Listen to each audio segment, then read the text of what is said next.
says, an expert is an ordinary man away from home giving advice. And it's the reason I wanted to put this one in here today, even though we're talking about leadership, but you have to have courage to be a leader, right? You have to have confidence and determination, and you have to feel that you not only can succeed yourself, but also show others that you can succeed. You can't make people follow you, or you can, right? You could be a dictator and, force people to follow you, but you never want to lead like that, and I don't encourage that. So you want to lead by example, and people have the choice to follow you and listen to you. And the reason I wanted to use this quote, an expert is an ordinary man away from home giving advice, by Oscar Wilde, is because sometimes we have to step out of our comfort zone to even see the person that we didn't know we can become.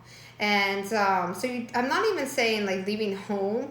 I'm saying like, you have to step out of that comfort zone where, influences that you grew up around, or influences from people or friendships that knew of maybe a different you that, you outgrow. Maybe you were under peer pressure.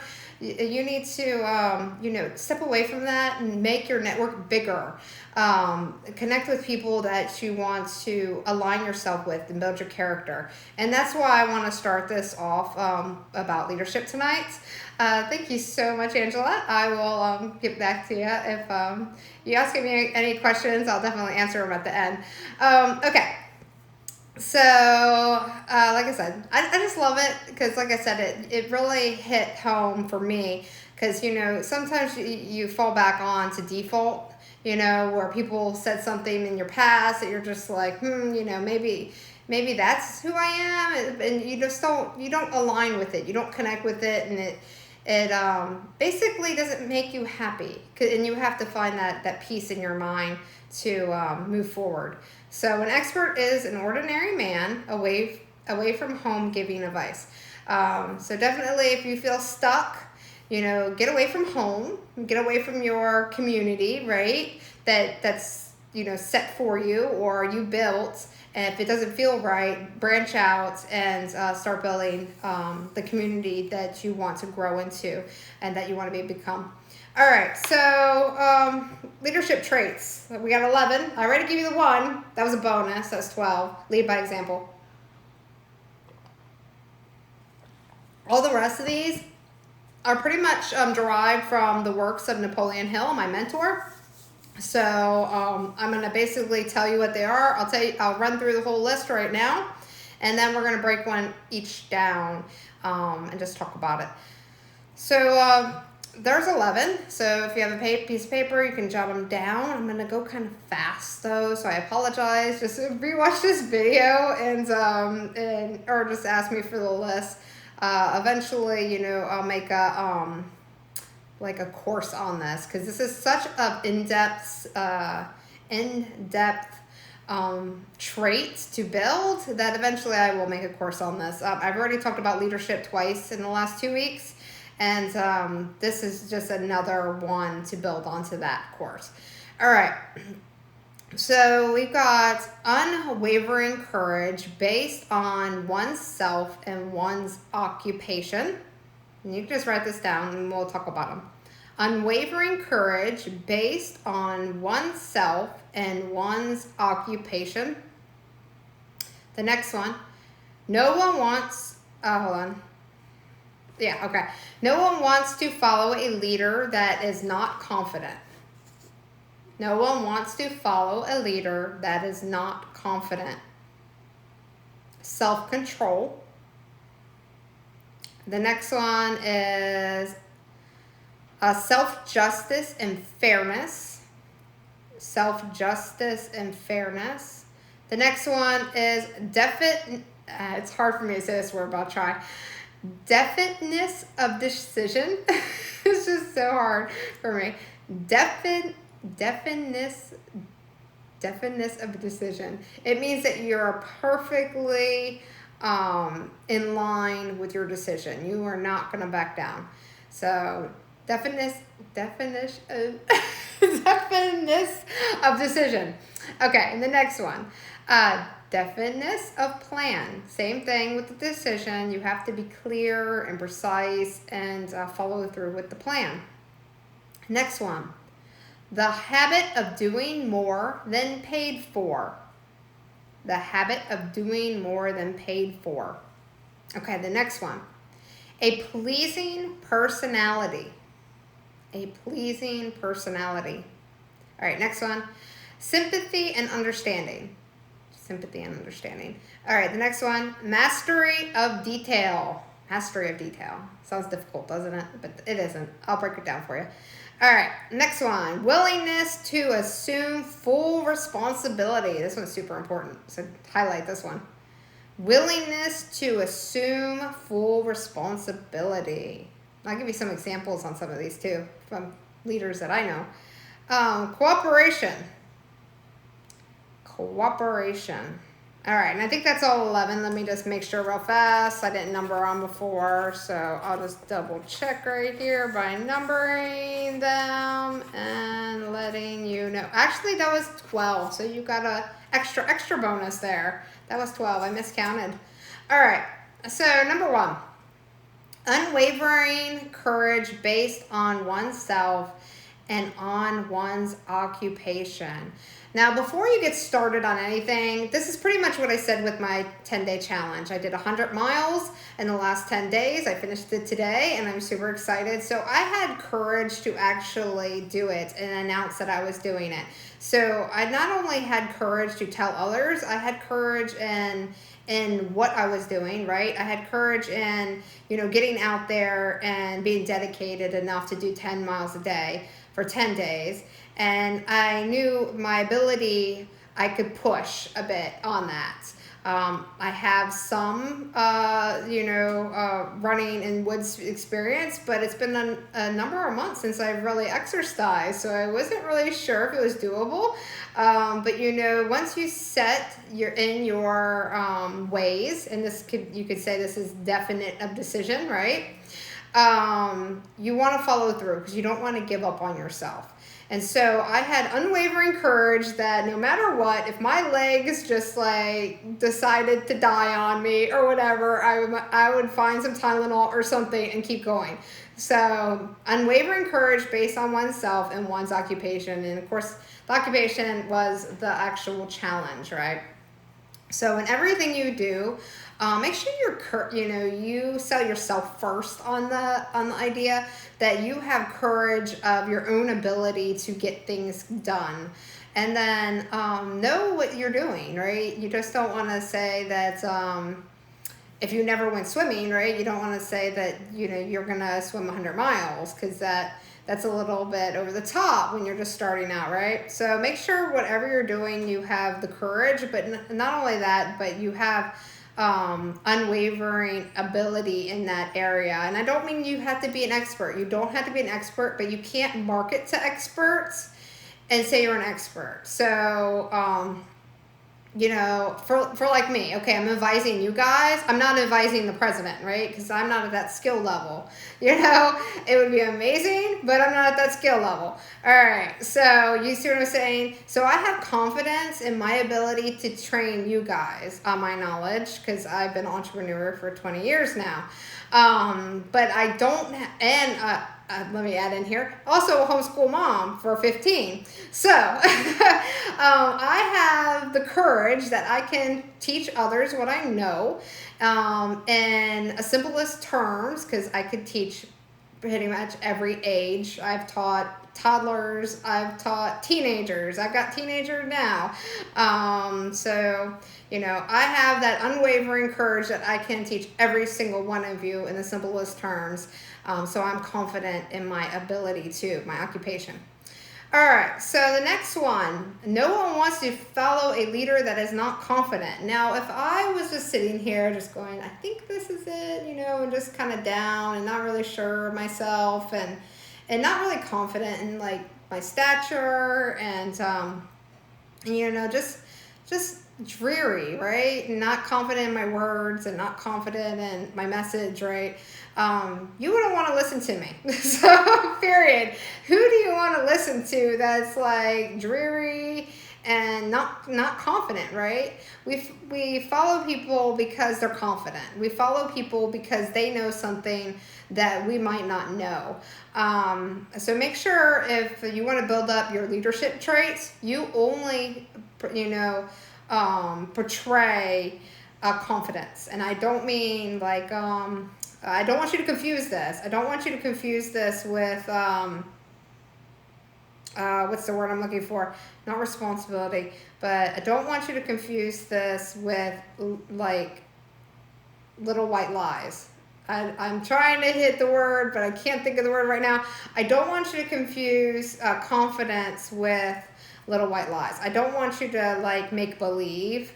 You can make believe you're confident, that's fine, but I don't want you to make believe like you're confident and then you get into like where you're not taking responsibility. Okay, one of the other key things on here. I don't want you to be so confident and cocky in what you're doing that you don't take blame or take responsibility. But I want you to be confident in delivering the message. Okay, so I want you to be confident in person, not in message, if that makes sense. Okay, so I'm gonna take a sip of water off this.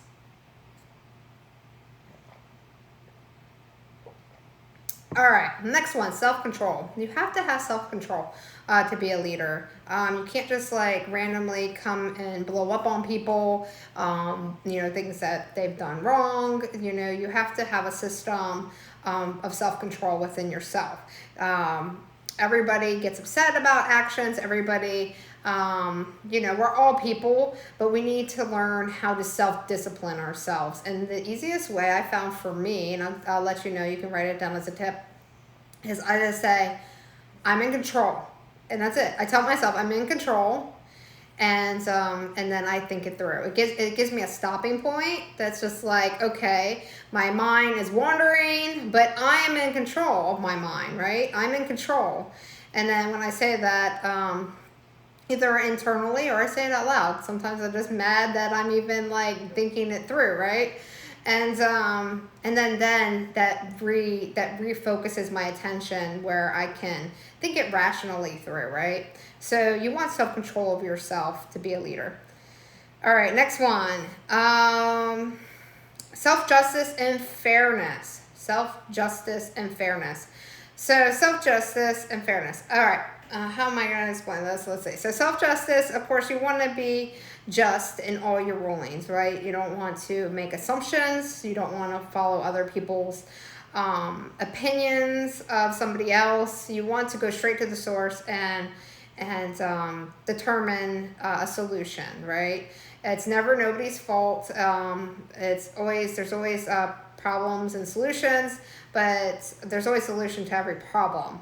So, make sure that you are practicing, fairness and justice in all your decisions. And also don't be too hard on yourself too. Leadership, takes a huge responsibility, especially when you're leading others, because, it's not only affecting your life, it's affecting everybody else's life that you lead. And don't be hard on yourself for making a mistake or the wrong decision. And we'll go over this a little bit more when we're talking about willingness to assume full responsibility. And I'll mention in somebody there that I know that you guys heard. I don't know him personally, but I just was listening to a story about him. But you'll recognize the name. All right, so we'll get there in a second. All right, next one, definiteness of decision. I think I said it right. Definiteness of decision.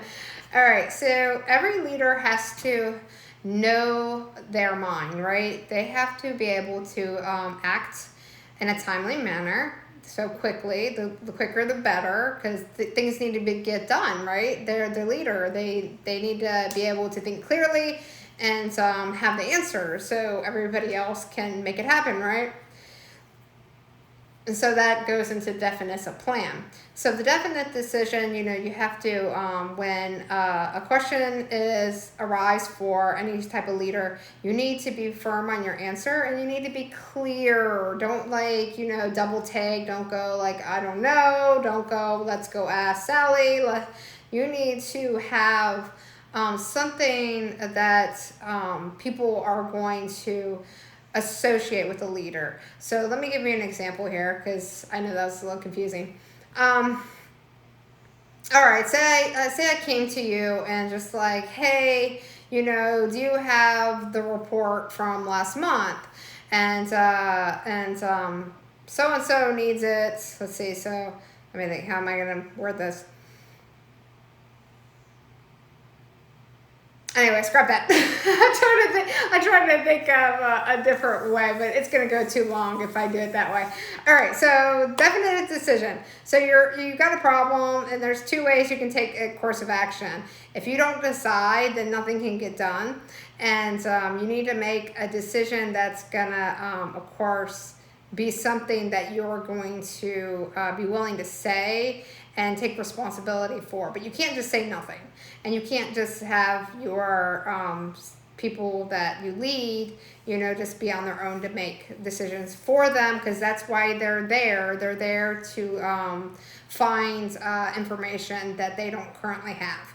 All right, so next one, definition of plans. Now, this is a little different because this has to do with planning something out. Say if there is a project that needs to be planned, you have to be the one that makes sure that it happens, right? You are the leader of the group or the idea. So, you have to make sure that you are clear on your plans. And that's where I was going with that decision. Now that I just remembered. Okay.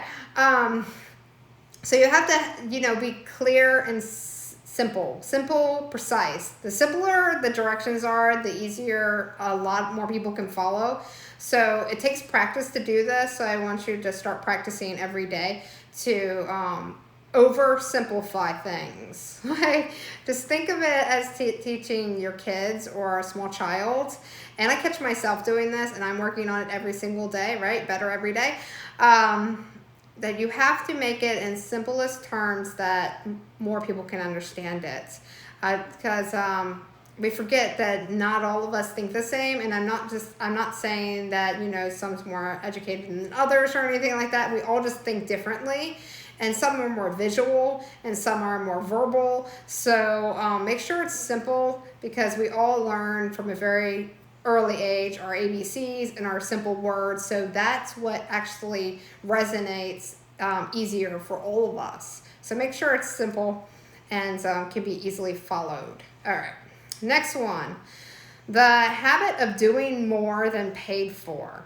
All right, the habit of doing more than paid for. So this one is basically exactly what I said. The habit of doing more than paid for. So with any leadership role, when you want to lead others, and I see this time and time again. There's so many stories I can give you here, but I don't have all night, and we still got some ways to go. So let me see if I can pull one up. Okay, so I was listening to a book that was talking about let me think of his name right now. It's off the top of my head. Howard Schultz. So CEO and founder of Starbucks, right? And there was a shooting that was a number of years ago at Starbucks, and he said that all profits from the Starbucks company was going to go to the victims of these people that dealt with the same thing, so that was he went. Not only did he say that, but he actually took a plane out there. He stayed with the families. He consoled them. He asked them if there was anything else that he could do. So he went above and beyond his normal duty. He could have just had somebody else go. He could have just not showed up at all, right?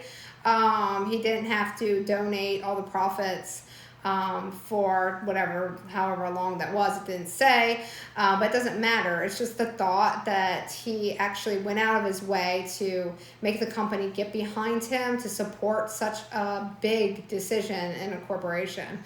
So definitely it's a habit of doing more when you go out of your way to fulfill something that it's not even in your normal duty.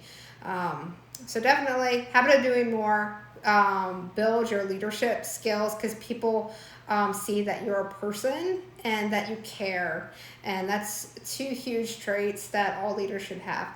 All right, so next one, a pleasing personality. Perfect, because I just ended with that. All right, a pleasing personality. So nobody likes to follow somebody that's crappy, and eventually they will all go away if they continue to be crappy. People don't like working in a bad environment, especially when there's so many other ones out there. So definitely keep your leadership pleasing. You're not a dictator. You're not forcing people to work for you. You don't want those types of people to work for you. You want people that harmonize with you, right? You want people that want to come to work, right? You want people that actually wants to be led by you. And I'm not even, let's back this up a little and say that this isn't just on business relationships. This is on personal relationships too, as well as family relationships. So leadership can be even between a child and a parent, right? It could be just between friends. It could be with organization. So, pleasing personality, the more you are nice to others. We talked about this yesterday. Go watch the video. We talked about this actually the last 2 days. So check out, it was part 1, part 2, a pleasing personality. How we treat others is the way we're going to eventually receive it back. All right, so next one. All right, mastery of detail. All right, so mastery of detail would be, of course, the more details you can put in, the better. And the reason why this is in here is because you need to really know your stuff to be a leader. And I don't even mean just like know it like now. I mean you need to develop it like every single day. You need to stay on top of it. You need to have mentors. You need to have great books. You need to take courses. And you need to become the best leader you can possibly make yourself, right? Because you're leading other people. That's a huge responsibility. And like I said, this is even in organizations and in family matters too. If there's something you feel weak on, go and master it. Because if this is something you really want to do and take a leadership role, you've got to, this falls back onto your unwavering courage and occupation, right? You got to be strong in these skills, and you've got to continue developing these skills to lead other people. All right, so the next one. Willingness to assume full responsibility. All right, so we finally got to willingness to assume full responsibility, and I'm going to tell you something that I heard today. It was from the book. Let me think. I think it was,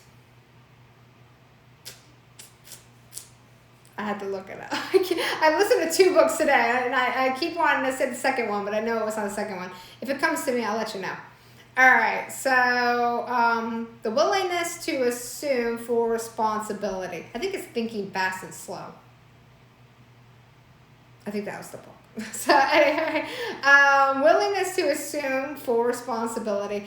There was a section, and I don't think that was the book now. I think it was the first book I listened to earlier, but I can't remember the name on that.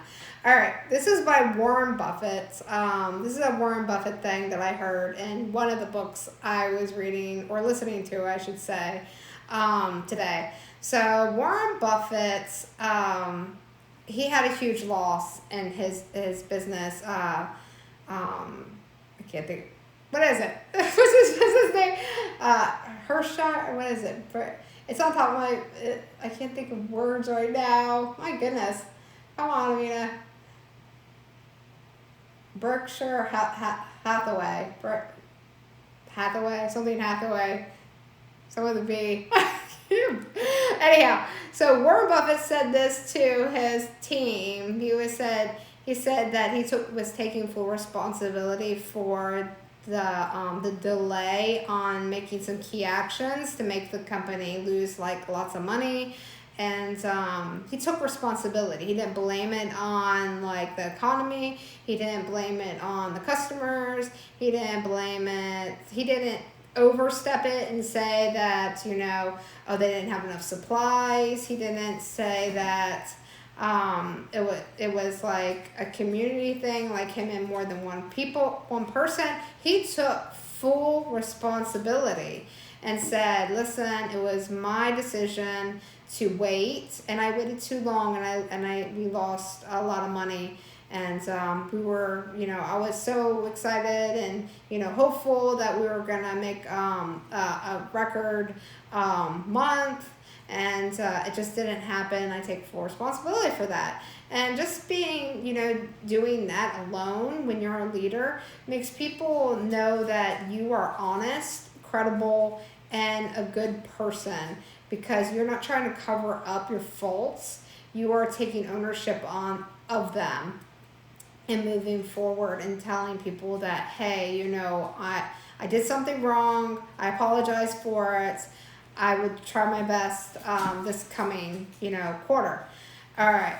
So the last one is cooperation. And of course, with every good leadership, you have to instill cooperation between the people that's in your community or your family or, just whoever is in your network that you are leading. So cooperation, you just have to encourage other people to be nice. So you just do that by leading by example. And that's a simplest way to put that one. You have to engage people to cooperate with others. So think of it like children. They don't know each other. They're both afraid to make the first move, right? And you've got to be that bridge. It is your responsibility to bridge these connections to make them stronger for the team. In fact, one of my favorite quotes on this is, you are only as strong as your weakest link. And I apologize, I do not know who's that from, but it is a quote that I think about often when I think about leadership. You are only as strong as your weakest link. Okay, so just remember that when you don't feel like building cooperation in your team, just know that the less that you do to make your team cooperate, the stronger it'll be, right? Your company's not, or your organization or your family's not gonna want to cooperate if you don't actually encourage it. So definitely put some effort out there, make some engagement between your community, and make it fun. Nobody wants to work for a boring company. Nobody wants to, follow a boring leader. So, make it fun, make it exciting, build a culture, and you'll have a great, team supporting you as you lead them and yourself to greatness. All right, guys, I'll talk to you later. I am going to finish my water because I'm just tired of talking now, but take care, guys. I'll talk to you again tomorrow. My name is Amena Kay Thornton. You can find out about me at amenakay.com. There's a bunch of free resources there too. Check them out. You can shop on the shop and get free energy drink. In fact, this is why I cannot remember like half the names, because I literally ran out of energy drinks yesterday. My order doesn't come for, I think they shipped it today. So hopefully I'll get it by the weekend, because I made a mistake thinking I had another box and I looked at it and it wasn't. So my bad. So I ordered like 3 boxes and I'm just waiting for them to come in. Yeah. So this is why I need my energy drink. You can get the energy drinks on my website, amenakay.com. Go under store, and you'll see the one that says the 10-day challenge pack. Try that one first, because that's like the most popular flavors in the line. And all the other flavors are amazing too, by the way. I've had them all except like 2. And then the seasonal one that I just missed, unfortunately. But either way, I'll talk to you tomorrow at 9 p.m. Eastern Standard Time. So make sure you're on here. I'll be on live 9 p.m. Eastern Standard Time, and we'll be talking about something else tomorrow. Tomorrow is Thursday, so it'll be another mindset course. Friday, I always do goal setting. So come Friday and with your journal and a pen. because we'll be setting your goals for the long term. All right, guys, take care. Good night.